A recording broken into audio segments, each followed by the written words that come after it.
Are credit scores changing? Before we can understand where credit scores are headed, it's important to look at how they've evolved over time and why they're created in the first place. So what is a credit score, and why does it actually exist? Do we actually need credit scores, or are they just another system designed to control people? Some people believe credit scores are a form of financial oppression, but is that really the case? Let's break that down. FICO scores, which dominate the credit industry, were created to standardize lending decisions and reduce personal biases in approval process. Before their introduction, creditworthiness was often judged based upon subjective and at times discriminatory criteria. Subjective vs. objective lending decisions. Let's break it down. Prior to the introduction of FICO scores, lending decisions were often based on subjective factors like demographic discrimination. Lenders often considered race, ethnicity, gender, or age rather than financial responsibility, leading to exclusionary practices. Geographic bias. Certain neighborhoods were labeled as high risk, a practice known as redlining, which unfairly limited access to credit for entire communities. Number 3, personal relationships. Loan approvals often depended on who you knew rather than your ability to repay. Number 4, employment and social status. People in lower income or blue-collar jobs were often seen as less creditworthy, regardless of their financial habits. And number 5, loan source bias.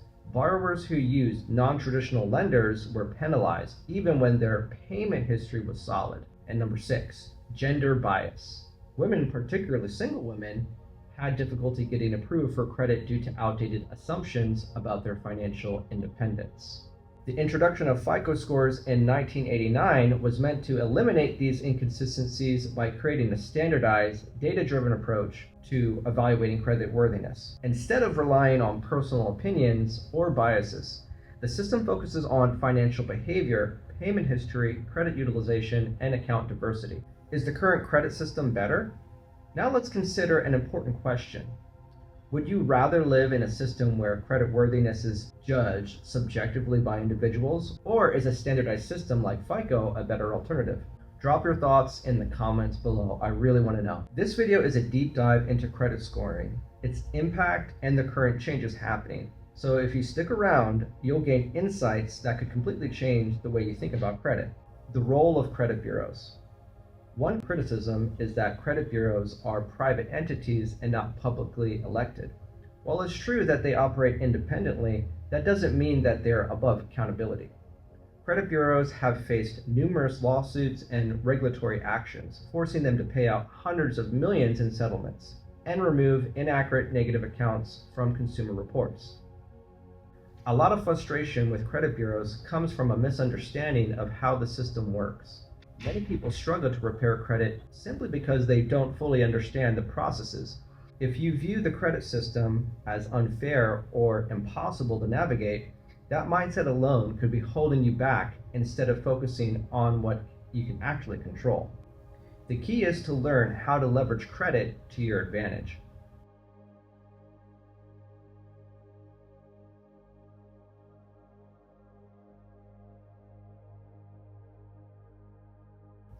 Is credit a privilege or a burden? Some argue that access to credit isn't really privilege because people have no choice but to participate in a credit system. However, when used correctly, credit provides financial flexibility. Many successful individuals and businesses leverage credit to grow their wealth, invest in real estate, or expand their businesses. If this sounds complex, don't worry. I'll be breaking it down further in future videos.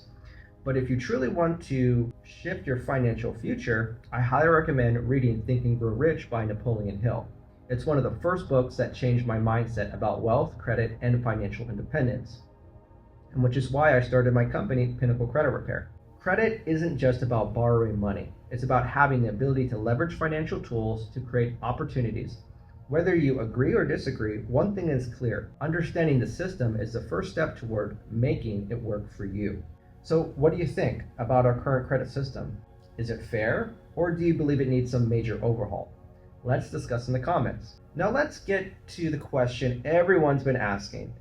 Are credit scores actually changing? A lot of YouTubers are claiming that Donald Trump is responsible for changes in credit scoring models, but the truth is there's no real evidence to support that. The recent updates to credit scoring are being driven by industry trends, regulatory shifts, and advancements in financial technology, not political decisions. Here are some key updates in credit scoring models. Number 1. New credit score models are coming by the end of 2025. Fannie Mae and Freddie Mac will phase out the classic FICO model and transition to FICO 10T and VantageScore 4.0. These new models will provide a more accurate picture of a borrower's financial behavior by incorporating alternative data sources such as Buy Now, Pay Later, BNPL. Number 2, from tri-merge to bi-merge credit reporting. The Federal Housing Finance Agency, FHFA, is also making major changes to mortgage lending.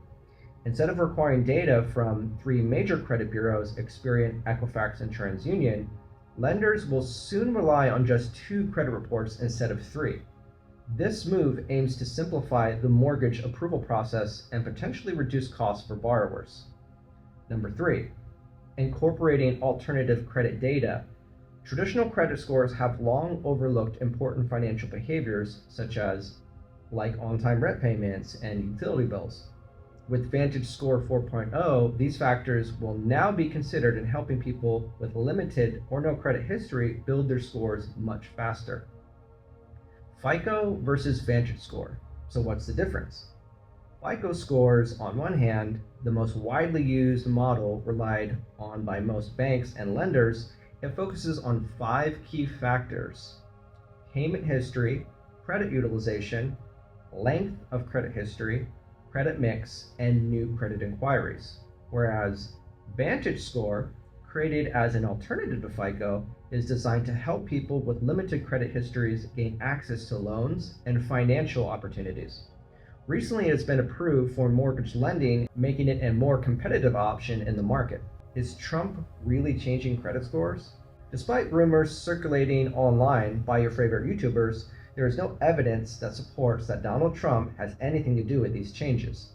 Credit scoring models are updated periodically based on advancements in financial data, analysis, risk assessments, and regulatory updates. The idea that Trump is somehow overhauling the credit system is mostly a misinterpretation of industry changes. Often spread by sensational YouTube videos, the reality is that organizations like FICO, VantageScore, and FHFA drive these updates, not politics. Credit scoring is evolving to be more inclusive and accurate, ensuring the borrowers are assessed and based on their true financial behavior rather than outdated scoring methods. If you're managing your credit wisely, paying bills on time, keeping debt low, and maintaining diverse credit accounts, these changes will likely work in your favor.